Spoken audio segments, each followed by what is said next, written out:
Good morning. Thank you so much for stopping by and having a cup of coffee with me.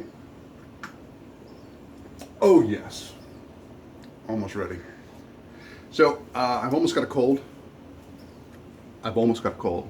And I have almost had a cold for like 20 days in a row now. And the suspense is killing me. I should either have a cold or not have a cold. So, I'm just going to go lick doorknobs until I start feeling feverish. That seems rational. Hey, when I was 23, 24 years old, thereabouts, I was out throwing headshots around trying to become an actor, and I was working very briefly as a waiter at Hula Hands across the street from Grand Central Station. And when I was there, I met a woman who, a cocktail waitress, who, very first thing she said to me, she asked me when I was born, and I told her, and she said, "Oh, good to know. You're a Leo. If I ever need to manipulate you, all I have to do is flatter you." I'm gonna remember that.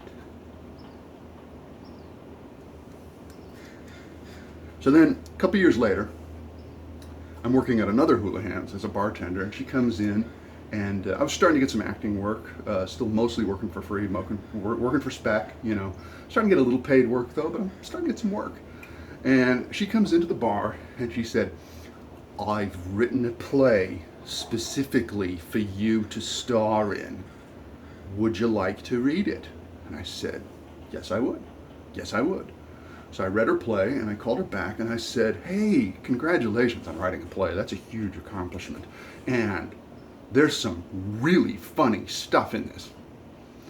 And I think with a couple of tweaks, you can take a really, really good play and turn it into a really great play. Just a couple minor tweaks. I think if you were to pick one of these characters, which are great, by the way, and make one of these characters your protagonist and give them something they want, and then make one of your characters your antagonist and have something that's sort of in conflict with that, and this conflict has a beginning, a middle, and an end, I think it'll really make your play pop, and it'll make it funnier."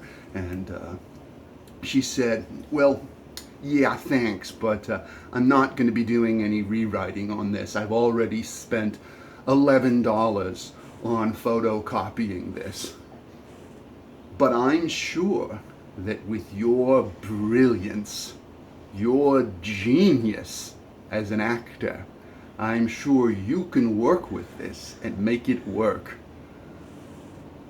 And I was like, that wouldn't have worked even if you hadn't told me ahead of time that's what you were going to do. So she, I almost have a cold. So she gave me her rehearsal schedule. Turns out it was not a production, it was a reading, and she had 6 rehearsals. And it wasn't a stage reading, it was sitting at a table for special invited guests.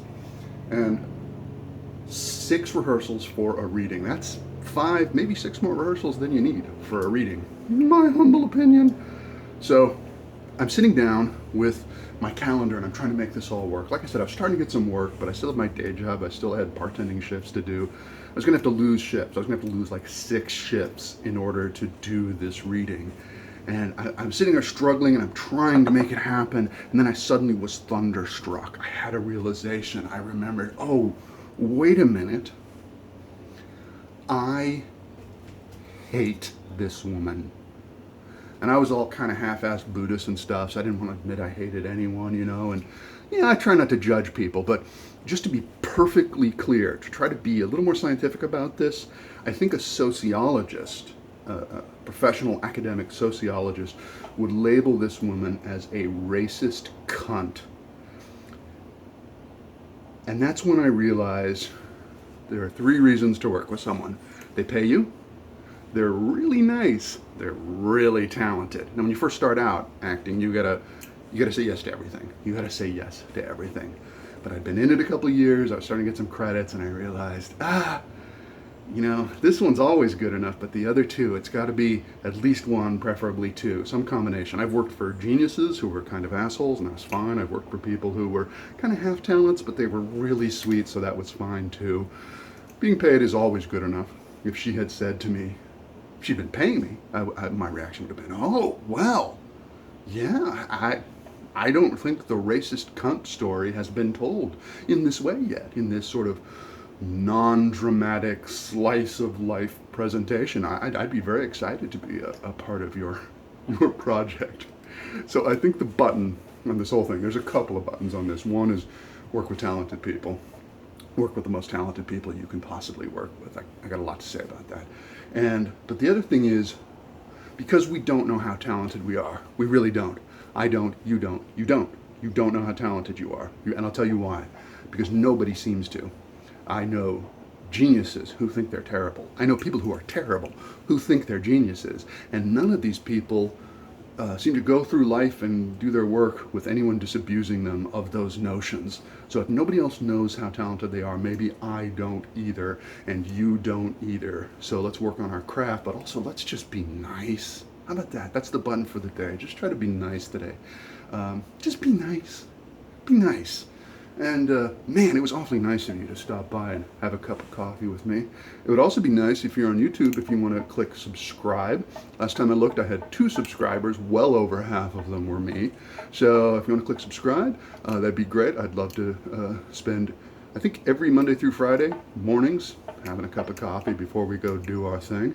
If you're on Facebook, go ahead, you can click me a like, wouldn't hurt you. And that's it. It's been a pleasure. I'll talk to you tomorrow.